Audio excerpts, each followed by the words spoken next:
toute ma vie a été jalonnée de drames, si on peut dire, de choses extrêmement violentes. Je me suis retrouvée vraiment en ce qu'on appelle en burn-out. Et c'est vrai que j'ai dû laisser aussi mon travail parce que le corps et l'esprit ont lâché.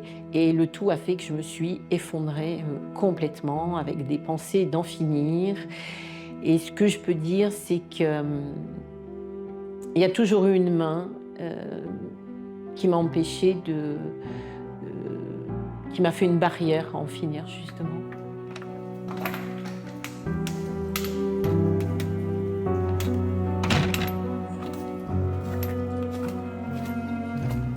Je sais que cet handicap, il est pour moi d'une grande frustration.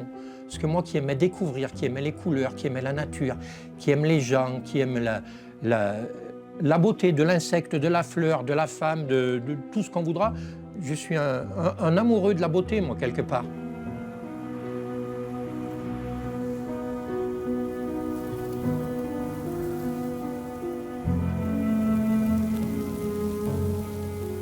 Quand Marie est décédée, j'ai l'impression d'avoir eu sa force et sa générosité, en fait. Ma fille, c'est une personne qui était très joyeuse, fantasque, originale. Et j'ai l'impression qu'elle m'a transmis sa force.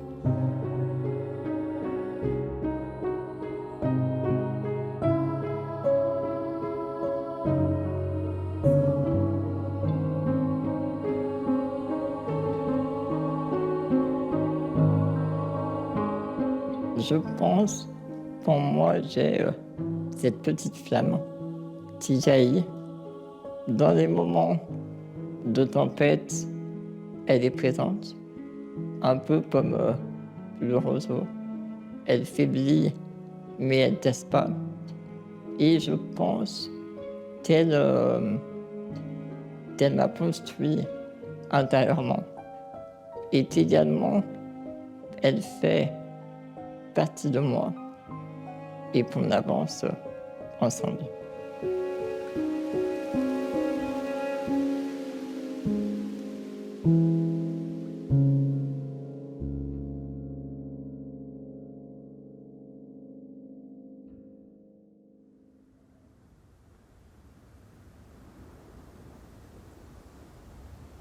Même si l'expérience humaine est vaste et variée, peu de choses sont aussi universelles que la souffrance. Derrière ce mystère absolu, existe-t-il une manière de la recevoir, de la combattre, de la transformer, la transcender, de rejoindre au plus profond de nous, là où Dieu nous accueille? J'ai eu des moments de révolte. Et justement, tu sais, avant de croire en Dieu, j'y croyais dans une petite mesure. Et j'en ai voulu à Dieu. J'ai dit, pourquoi moi? J'ai jamais tué personne, j'ai essayé d'être sympa avec les autres, d'être gentil. Pourquoi il m'arrive ça? À moi? Pourquoi? Hein? Et là, la réponse, je ne l'ai pas eue, tu vois.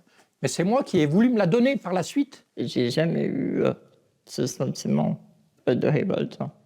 Je me dis que ma situation, si elle m'arrivait à moi, c'est que j'avais à la vivre. Et une fois de plus, je dois m'adapter à ces particularités qui ne sont pas roses tous les jours, il faut être honnête. Mais ça fait partie du jeu, du packaging. Et voilà, c'est vraiment un projet de vie qui fait partie de moi. Est-ce qu'on a envie d'être révolté? Moi, révolté, non. Révolté, non. Mais par contre, j'aurais envie, moi, parfois d'être un petit peu dans ma caverne et de vivre un petit peu ma douleur toute seule, comme ça, et de consentir à ça. Et là, je me fais violence aussi, parce que je sais que je peux rester un peu comme ça. Mais en fait, j'aime tellement aussi être avec d'autres, m'entourer, que en fait, j'ai qu'un pas à faire et après, je retrouve la joie, quoi. Mais c'est pas, parfois, il n'est pas si facile que ça. Dans son texte « Le sens chrétien de la souffrance », Jean-Paul II écrit « Dans la souffrance se cache une force particulière qui rapproche intérieurement l'homme du Christ, une grâce spéciale. Mais ces paroles sont difficiles à entendre, provocantes pour beaucoup de personnes, toujours mystérieuses. »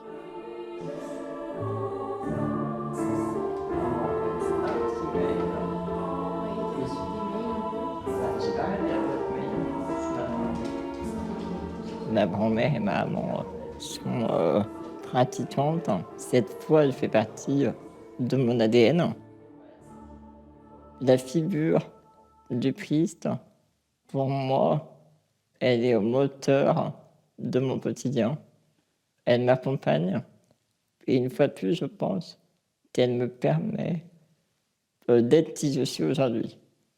C'est-à-dire que dans des moments de faiblesse, dans des moments de joie, quelles que soient nos émotions, on vit ensemble et elle me permet d'avoir ce regard constructif. Dans la vie, les premiers drames peuvent commencer dès l'enfance. Et on meurt plusieurs fois et on renaît plusieurs fois. Peut-être qu'il arrive un moment de sa vie où, par l'accumulation des drames, justement, et des choses assez effroyables, on connaît un effondrement plus important, qu'on appelle la nuit noire de l'âme. C'est bien ce que décrit saint Jean de la Croix. Et où vraiment on connaît cette déconstruction des sens et puis de l'âme. J'étais dans les ténèbres et en cachette, tandis que ma demeure était déjà en paix. Dans cette heureuse nuit, je me tenais dans le secret. Personne ne me voyait et je n'apercevais rien pour me guider, que la lumière qui brûlait dans mon cœur. Elle me guidait. Plus sûrement que la lumière du midi, au but où m'attendait celui qui m'aimait, là où nul autre ne se voyait. C'est au XVIe siècle que saint Jean de la Croix composait ce sublime poème. Il venait tout juste de s'évader de son cachot de Tolède et chante à travers ses mots l'union réalisée de l'âme avec Dieu. Pourtant, le chemin pour surmonter la souffrance humaine est long et semé d'obstacles très lourds. Mais ces obstacles ne peuvent-ils aussi engendrer d'autres forces ? Le sens de la souffrance s'apprend-il ? S'apprivoise-t-il ? Souffrir n'a pas de sens en soi. Mais quand elle est là, que puis-je faire ?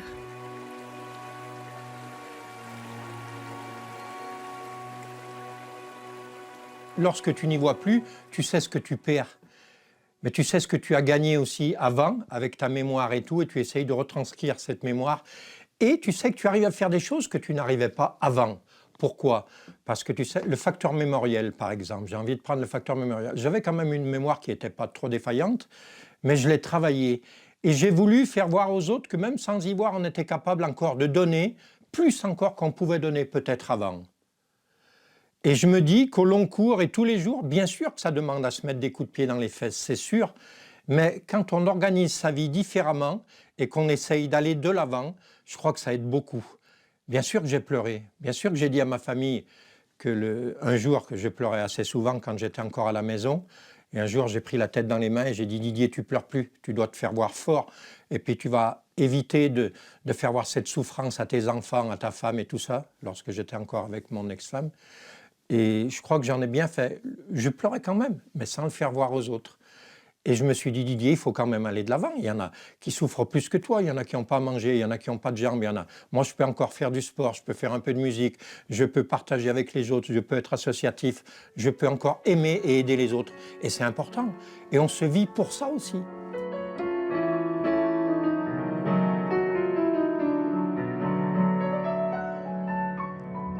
Après son accident vasculaire cérébral, dont il se réveillait en ayant perdu la vue, Didier apprendrait seul le piano, sans professeur, avec pour unique souvenir la beauté de ces moments d'exception lorsqu'enfant, il écoutait jouer sa maman.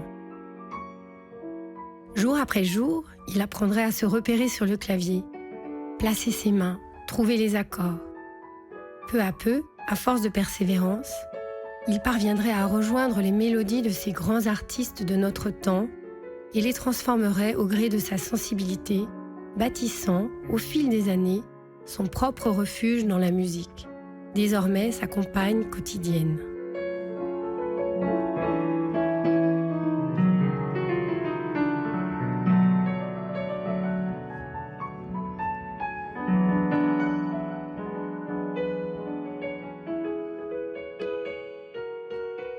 J'ai le privilège d'aller jouer pour les personnes âgées dans les maisons de retraite et dans les hôpitaux. Ils sont contents. Voilà, on chante, on joue, on partage un petit peu les anciennes musiques que les gens me demandent, puisque c'est quand même des personnes relativement âgées. On me demande Aznavour, Edith Piaf et tout. J'arrive à le reproduire modestement et j'en suis très heureux.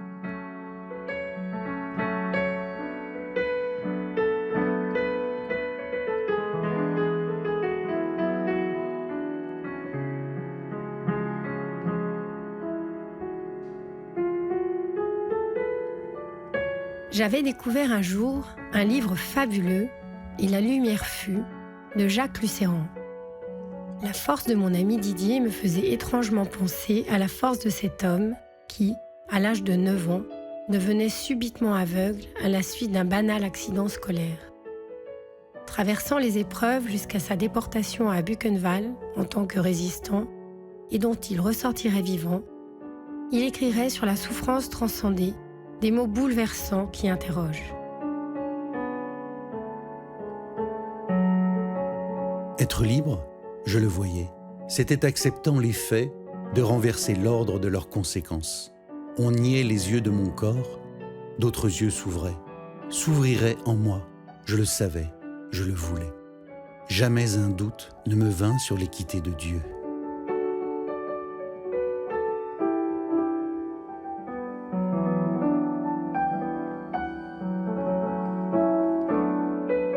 Viktor Frankl, rescapé des camps de concentration où il perdit son épouse et ses enfants, soulève lui aussi la question essentielle de la vie intérieure. De son expérience de survie face à la souffrance physique, mais aussi à la souffrance morale, il en fera un témoignage ouvert aux autres et fondera quelques années après la logothérapie, témoignant avec ces mots forts. Quand nous ne sommes plus en mesure de changer une situation, nous sommes mis au challenge de devoir nous changer nous-mêmes.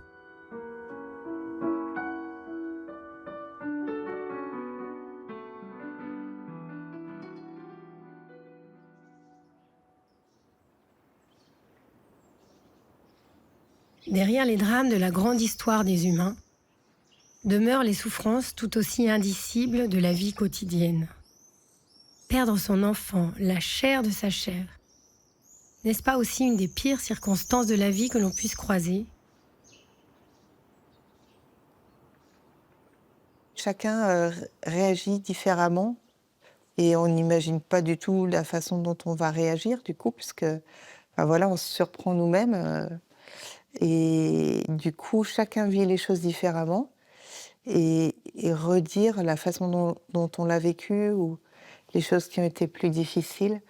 En tout cas, j'espère que même certaines choses, on pourra les dire parce que je voudrais pas que ça se gangrène, en fait, et que les choses, au bout de 10-15 ans, ressurgissent comme ça. Parce qu'on a tous fait ce qu'on pouvait, avec nos limites, et puis nos forces aussi, parce qu'en fait, il y a eu des forces qui se sont déployées, on n'imaginait absolument pas. Ça, c'est juste incroyable.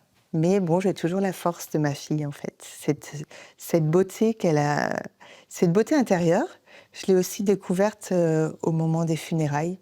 En fait, nous, on voyait les difficultés en tant que parents, et on a vu tout le rayonnement qu'elle a pu avoir au moment de ses funérailles. Et ça, c'est une source d'émerveillement. Même si on est dans la tristesse et en même temps on est dans la surprise de tout ce qu'elle a pu donner. Et ça, c'est vraiment étonnant.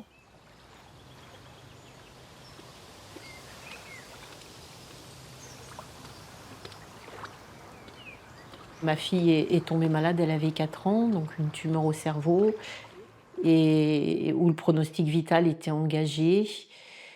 Et à ce moment-là, déjà à l'annonce de la maladie, je me suis dit, Jésus, je veux marcher dans tes pas. C'est venu spontanément. Et puis, elle s'est retrouvée à Lyon, on s'est retrouvés à Lyon, à Léon Bérard, au centre Léon Bérard. Il s'est passé des choses qui effectivement vont nous donner la force de tenir, et on ne peut pas parler d'une reconstruction à ce moment-là, mais une force incroyable, puisque ma fille était au centre Léon Bérard et vraiment allait très très mal, se dégrader, et quelqu'un frappe à la porte, et une dame entre, et ma fille s'est mise à chanter Alléluia alors qu'elle avait 4 ans, et que elle n'allait pas spécialement au catéchisme, quoi, voilà. Et là, la personne me dit: «Mais je suis de l'aumônerie». Et l'été qui a suivi, nous sommes allés à Royan, et elle était sur mon porte-bagages de vélo, et on va voir la cathédrale, et elle descend du porte-bagages et elle rentre dans la cathédrale, et elle va au pied de la Vierge et elle se met à pleurer. Et donc, oui, j'ai eu des signes toute ma vie, de la présence du Seigneur. Et donc, je pense que ça m'a soutenue.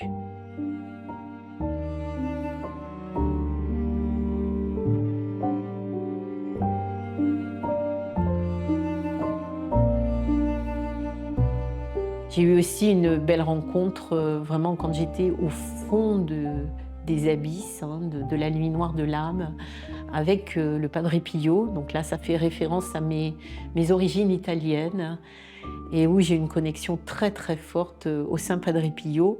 Je vais souvent en Italie et ma fille me dit: mais il suit partout. À tous les détours de rue, hop, on a une statue.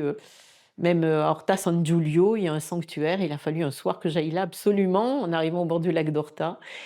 Et le Padre Pio, qui a eu vraiment, et qui décrit très bien, affaire aux forces du mal. J'ai vraiment cette expérimentation, et qui peut être incarnée dans des humains, si l'enveloppe est humaine, hein, c'est le véhicule, le corps.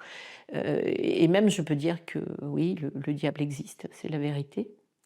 Et si je n'avais pas rencontré le Saint Padre Pio, je me posais vraiment des questions sur ce qui m'arrivait. Et voilà, je compte bien aller en pèlerinage en San Giovanni Rotondo, voir un petit peu tout ce qu'il a fait, son hôpital. Et c'est par son intercession que vraiment je suis sortie l'été 2024 des abysses. La prière, la gratitude, tous les jours sont les meilleures protections et les meilleurs remèdes. Voilà. Le père Xavier Thévenot, qui a recueilli des centaines de témoignages de personnes en souffrance, nous rappelle combien toute souffrance, inéluctablement, provoque un pari existentiel, que l'on soit croyant ou non. Car pour savoir si ça vaut le coup de vivre, il faut vivre. Pour savoir si j'ai eu raison d'espérer, il faut espérer. Pour savoir si j'ai raison de croire en Dieu, il faut croire en Dieu. Alors que tout fiche le camp, je parie qu'il y a encore du sens possible. J'ai toujours été plus dans l'acceptation de ce qui est arrivé, et de me dire maintenant que c'est là, il faut en faire quelque chose. Et c'est vrai qu'à force de temps d'adversité, je crois que c'est venu sans le calculer, de me dire faire de l'adversité un chemin vers la lumière, quoi. J'ai la chance d'avoir eu un papa bouddhiste et un grand-père tibétain. Et donc, mon père m'a beaucoup diffusé la philosophie du dharma. Donc, j'allais au catéchisme, j'ai fait mon collège-lycée au collège-lycée Fénelon à Clermont-Ferrand. Donc, j'étais à la fois très sensible au message de l'Évangile et à la philosophie bouddhiste. Et tout se rejoint. Pour moi, je fais des passerelles et des liens. Donc ma force vient de là, ce qu'on appelle l'éveil dans le Dharma, ou pour les chrétiens, ça sera la paix du Christ. Et c'est la même chose.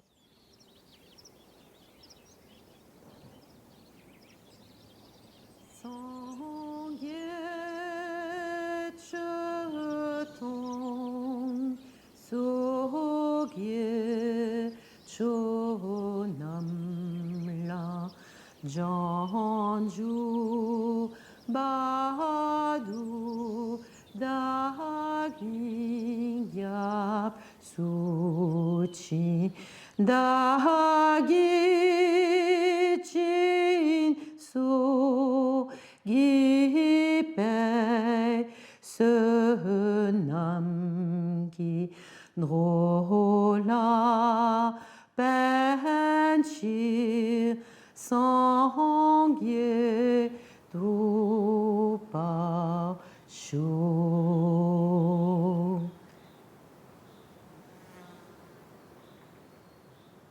On est guidé et pour moi, c'est le Seigneur qui nous amène à vivre ces épreuves pour nous faire grandir, pour éprouver notre foi, comme le disait sainte Thérèse, quand tu viens éprouver ma foi, ne jamais... ce que je peux dire, c'est que si on ne dévie pas de son chemin de prière, même quand ça ne répond pas, supplier, prier, du fond des moments les plus difficiles et un jour ou l'autre, la réponse arrive. Lorsque nous sommes accablés, au-delà de nos forces, nous ne devons pas devenir amers, mais plutôt permettre à notre foi de nous rendre meilleurs. La prophétie d'Isaïe rappelle: Ceux qui comptent sur le Seigneur renouvellent leurs forces. Ils prennent leur envol comme les aigles.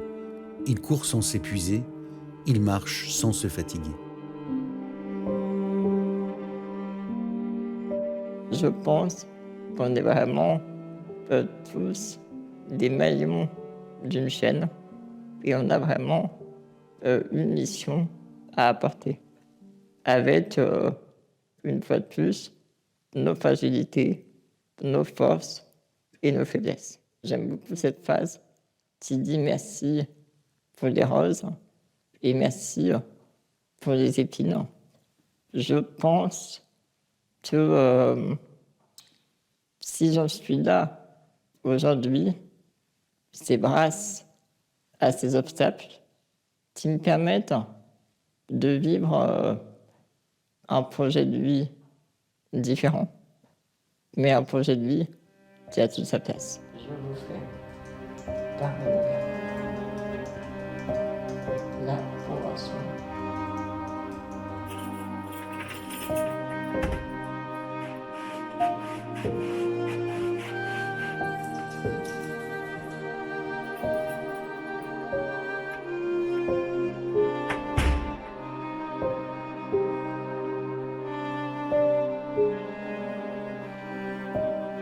Si on est complètement dans le regard du Christ et que ça nous transcende, ben ça peut être qu'une joie extraordinaire.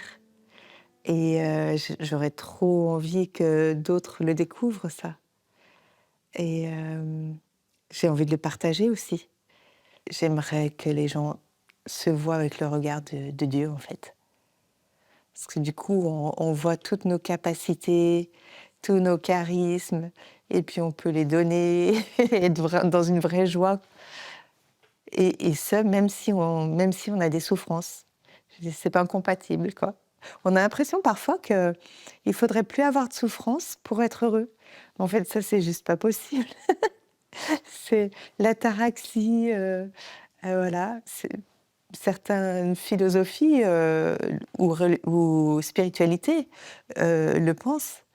Mais humainement, moi, ce que je ressens, c'est qu'on souffre quand même, mais qu'il y a cette joie du Christ qui est supérieure, en fait, qui nous regonfle complètement.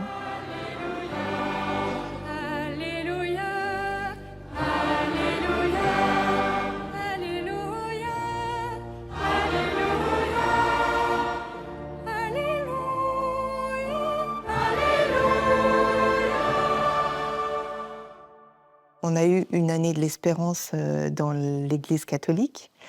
Et c'était une interrogation. Pourquoi mettre à l'honneur l'espérance?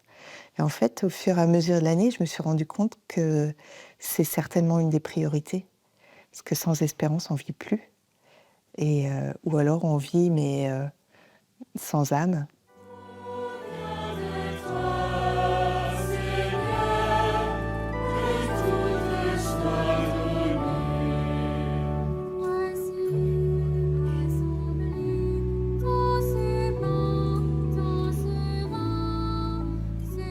Ce qu'on a vécu sur Saint-Étienne au niveau du diocèse pour réunir 8000 personnes et goûter à la joie, en fait, renouveler cette joie intérieure qu'on peut avoir, c'était vraiment un gros cadeau.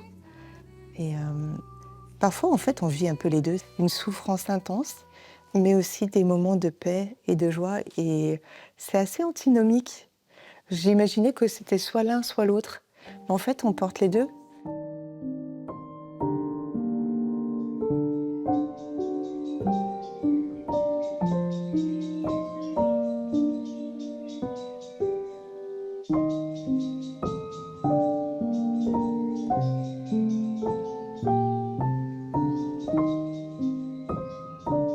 Ma foi, c'est pas une consolation.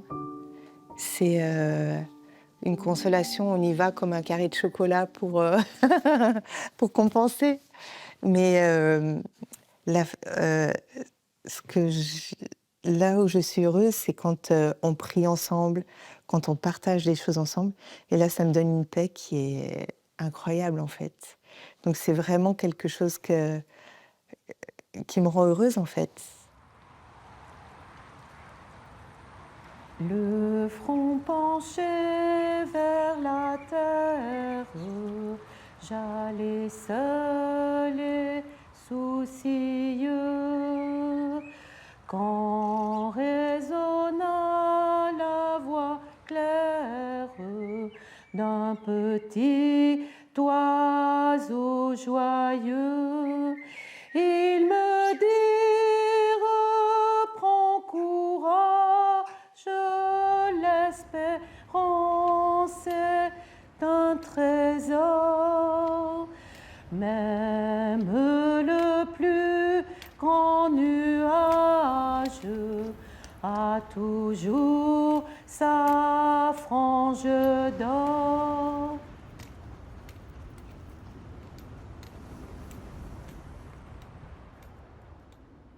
Je crois en Dieu, je m'excuse de le répéter, mais et pas depuis si longtemps que ça. Et ma fille qui s'est mise à m'aider en ce sens-là, une jeune amie aussi à ma fille qui s'est mise à me parler de Dieu, et ça m'a interpellé. Et je crois que ça m'aide encore plus. Je crois que ça m'aide encore plus, parce que tout seul, on reste des humains imparfaits, on l'est encore, mais je crois que tout seul, vraiment, c'est dur. Avoir l'aide de Dieu, ça passe mieux. Voilà. Je suis tout à fait simpliste dans mes propos peut-être, mais je dis ce que je ressens sur le cœur.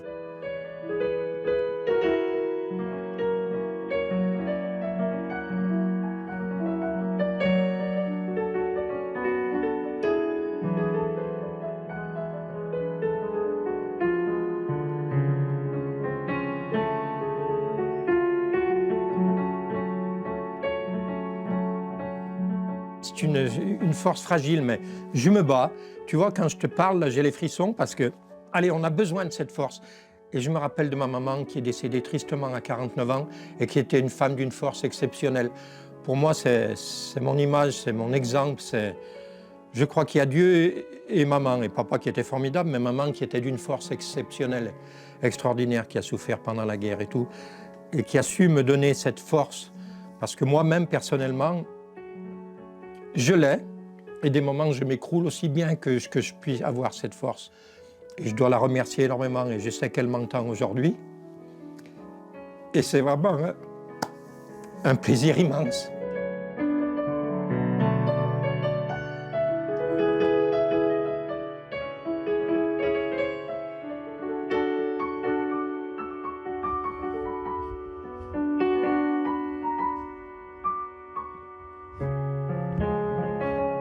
C'est lorsque je suis faible que je suis fort. écrivait l'apôtre Paul. C'est en reconnaissant nos faiblesses, nos limites, et en les acceptant que Dieu peut se manifester en nous. Cet acte d'humilité nous invite à faire un déplacement et entrer dans la confiance en lui. Depuis le mois d'octobre, j'ai entamé un chemin d'oblature. Et je lui dis souvent que tous les jours, le Seigneur nous offre une petite rose. Il faut savoir les voir. Des fois, c'est des bouquets.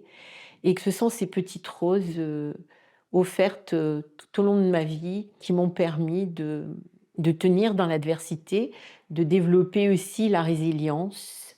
Je suis très proche de Sainte Thérèse de Lisieux et de ses textes. Ça a été aussi une belle rencontre qui m'a permis d'avancer vers qui je suis, d'avancer un peu plus vers le Seigneur.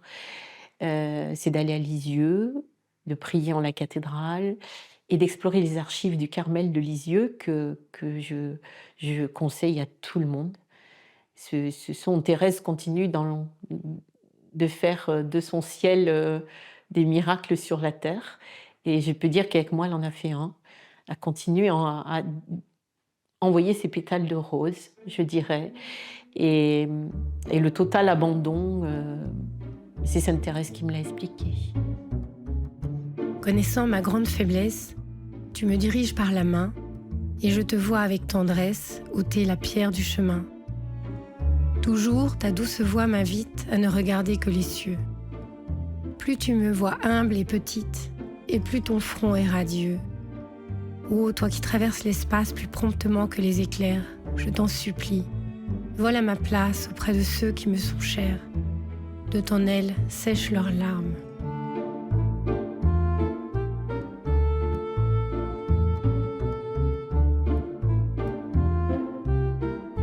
L'extrême grandeur du christianisme vient de ce qu'il ne cherche pas un remède surnaturel contre la souffrance, mais un usage surnaturel de la souffrance, écrivait la toute jeune philosophe Simone Weil, qui disparaîtrait elle aussi de la tuberculose, à peine âgée de 34 ans. Après avoir travaillé en usine et partagé le sort douloureux des ouvriers, car pour elle, contempler le social constitue une purification aussi efficace que de se retirer du monde. Elle expliquerait dans l'un de ses derniers ouvrages, La pesanteur et la grâce, la transformation qui s'opère pour comprendre le lien entre Dieu et la souffrance. Elle proposait ainsi de ne pas chercher à ne pas souffrir, ni à moins souffrir, mais à ne pas être altéré par la souffrance.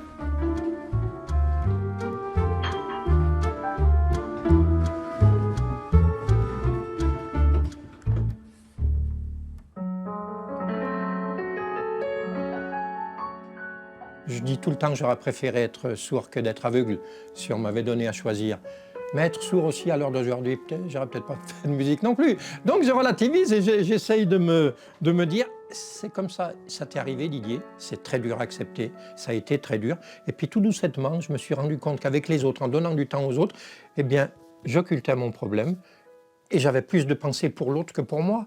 Et c'est ce qui m'a beaucoup aidé.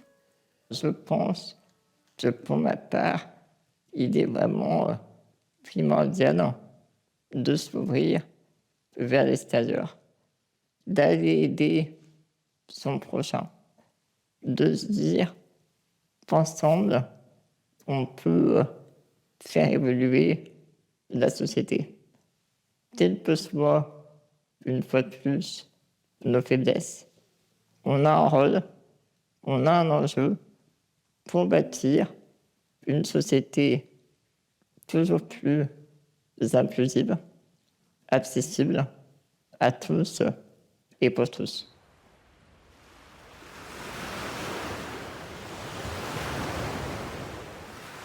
Une femme toute simple, qui accompagnait bénévolement les personnes en soins palliatifs, m'avait un jour confié ces mots bouleversants qui résonnent aujourd'hui encore avec la même force.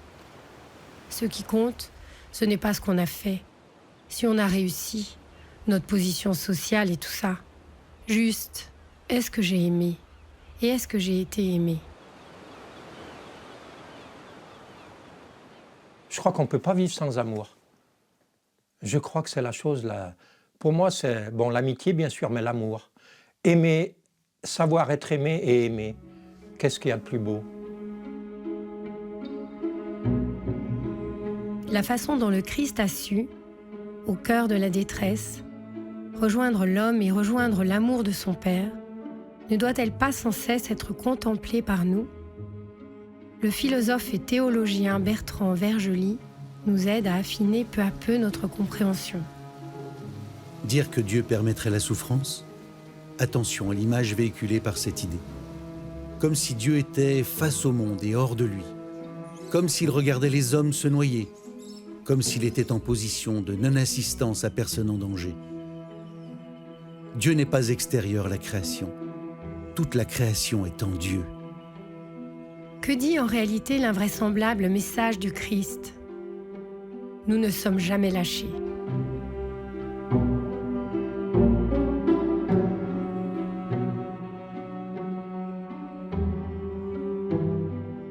Quand on a vécu des traumas tout au long de sa vie, c'est comme si on était polytraumatisé, plusieurs attentats, on revient de la guerre ou des camps de concentration. C'est exactement ça. Et je pense que ma résilience, mon ancrage, j'ai été protégée, oui, par le Seigneur toute ma vie. La Vierge, qui est très importante. Le Dharma m'a donné beaucoup de force. Beaucoup de compréhension, beaucoup d'humilité et compréhension des autres humains, pourquoi ils peuvent vous faire du mal à ce point-là. Et en comprenant l'autre, on se comprend soi.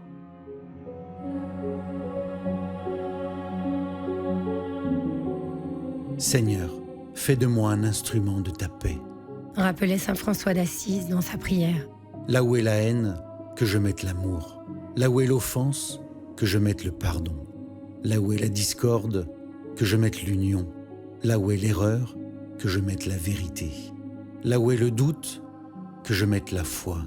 Là où est le désespoir, que je mette l'espérance. Saint Pierre rappelait, lui, que le Seigneur ne tarde pas à obtenir sa promesse, alors que certains prétendent qu'il a du retard. Au contraire, il prend patience envers nous.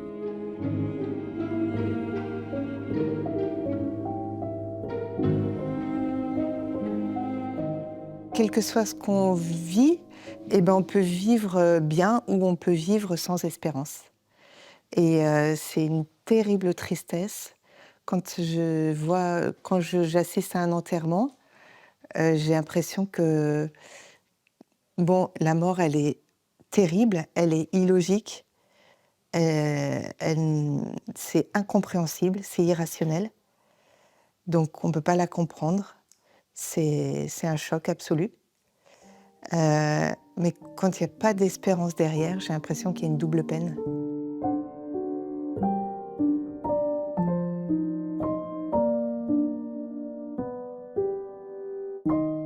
Les enfants se révèlent autrement aussi dans la fratrie. Et je vois les enfants se déployer, grandir aussi. C'est super beau, quoi. Donc en fait, je pense qu'on a encore plein de choses à vivre.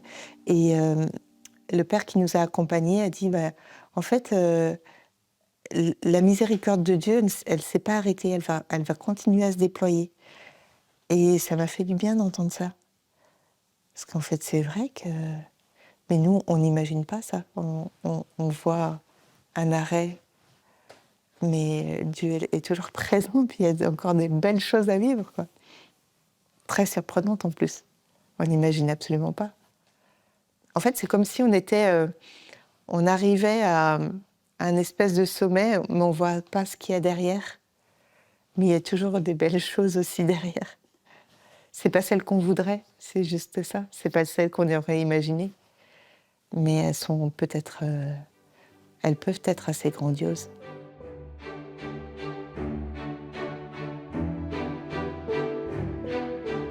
Simone Weil aimait rappeler combien celui qui parvient à voir la beauté du monde, alors que son âme est transpercée par un clou, se trouve projeté au centre de l'univers et sans la présence de Dieu. Le handicap n'est pas un frein à la vie. On peut vivre pleinement avec un handicap et partager des moments simples, riches et inoubliables. Parce qu'aujourd'hui, ces moments, ça nous permet de construire des souvenirs. Et ces souvenirs, ils sont inoubliables.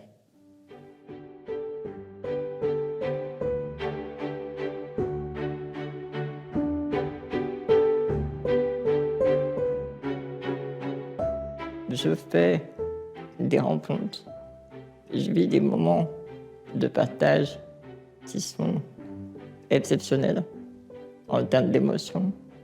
Et je pense que ça me permet de me nourrir indirectement et de me dire, j'ai certainement une action à faire dans la société.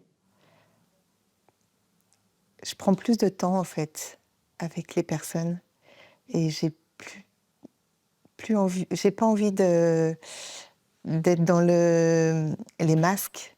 J'ai l'impression qu'on n'a pas le temps en fait, j'ai envie d'aller plus profond dans la connaissance des personnes et tout de suite. Et puis d'être là pour dire que pour empêcher de souffrir. Et puis, il y a une souffrance qui est encore plus intense que toutes les autres souffrances, c'est de désespérer. Et j'ai pas envie que les gens désespèrent parce que même si on a des douleurs assez fortes et violentes, on a peut-être tendance à s'enterrer aussi soi-même avec la personne qui est décédée. Et en fait, on a encore beaucoup à vivre.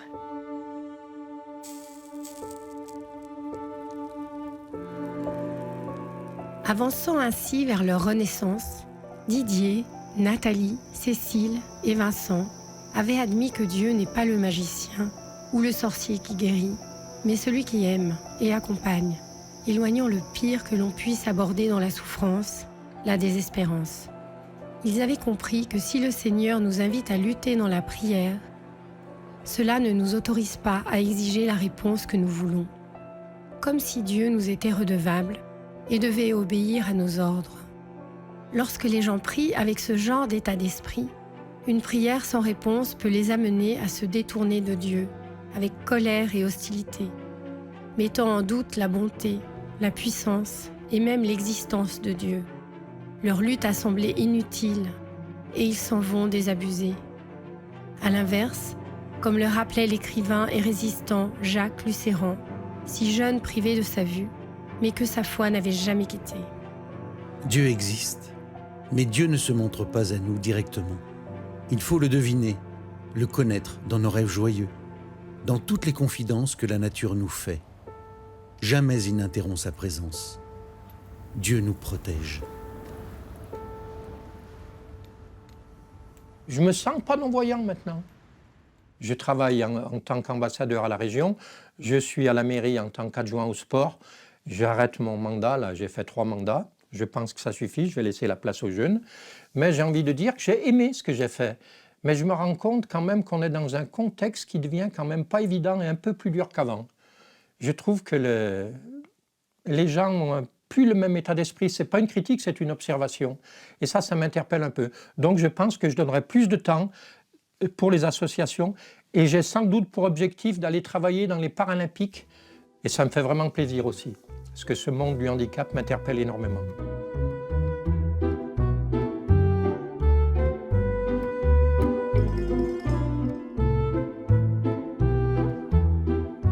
Alors moi, j'ai souhaité fonder en 2018 Sans Distinction, qui est un cabinet de conseil spécialisé dans le domaine du handicap. On accompagne entreprises, collectivités, associations pour construire un monde sans distinction. Je rencontre énormément de gens qui sont confrontés à des situations complexes et j'essaye, dans la mesure du possible, de les accompagner, de les mettre en relation avec d'autres personnes qui peuvent, au quotidien, leur être utiles dans leur parcours de vie. Il y a aussi vraiment cette mission indirectement de tisseur de liens. Lorsque le petit prince avait rencontré le renard en arrivant sur la terre, il lui avait demandé « Qu'est-ce que signifie apprivoiser ?»« Ça signifie créer des liens », lui avait répondu celui qui deviendrait son ami. « Créer des liens ? Bien sûr, tu n'es encore pour moi qu'un petit garçon, tout semblable à 10 000 petits garçons. Mais si tu m'apprivoises, nous aurons besoin l'un de l'autre. Tu seras pour moi unique au monde, et je serai pour toi unique au monde. » Dans ce texte universel, Saint-Exupéry nous invite à redécouvrir la grande vérité de l'existence, à savoir que le monde n'est pas toujours ce qu'il semble être et que l'essentiel demeure, bien au-delà de notre regard, dans le fond de notre cœur, là où seulement nous pouvons renaître de la souffrance.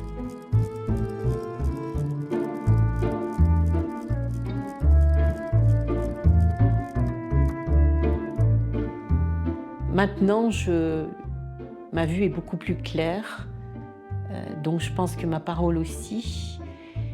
Et plus les voiles s'enlèvent, plus on voit clair, et plus on tend vers cette image du Christ qui est en nous, en fait.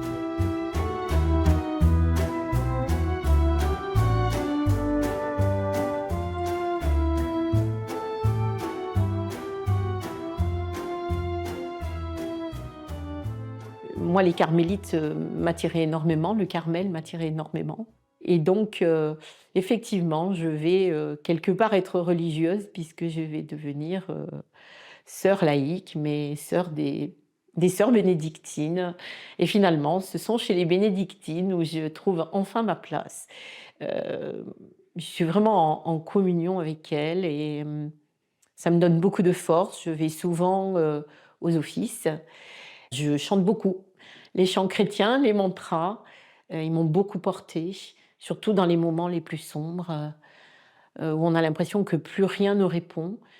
Et quand le dharma ne répondait pas, j'avais le Seigneur. Et quand le Seigneur ne répondait plus, j'avais le dharma.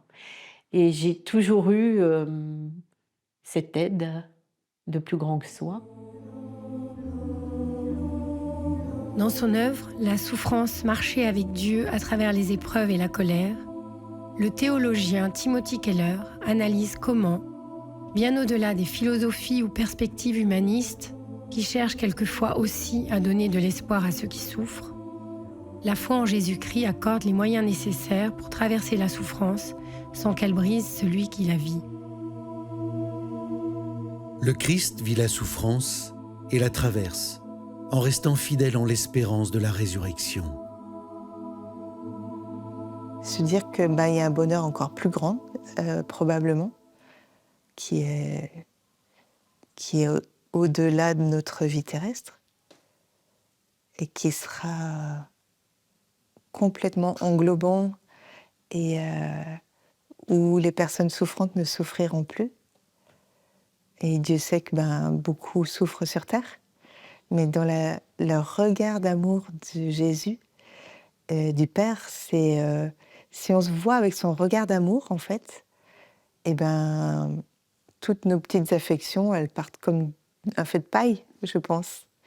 En tout cas, c'est ce que j'espère vraiment. Chaque personne sera complètement aimée.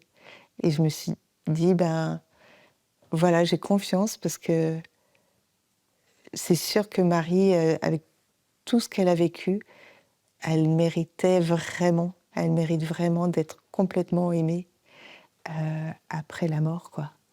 Après sa mort, voilà. Voilà, donc elle arrive à quelque chose que nous, on ne connaît pas. Et si elle est dans le regard d'amour du Père, c'est dur à dire parce que moi, j'aurais préféré quand même qu'elle soit avec nous. Mais alors, elle vit quelque chose de grand aussi, voilà, qui nous donne le chemin, si on peut dire. Mm.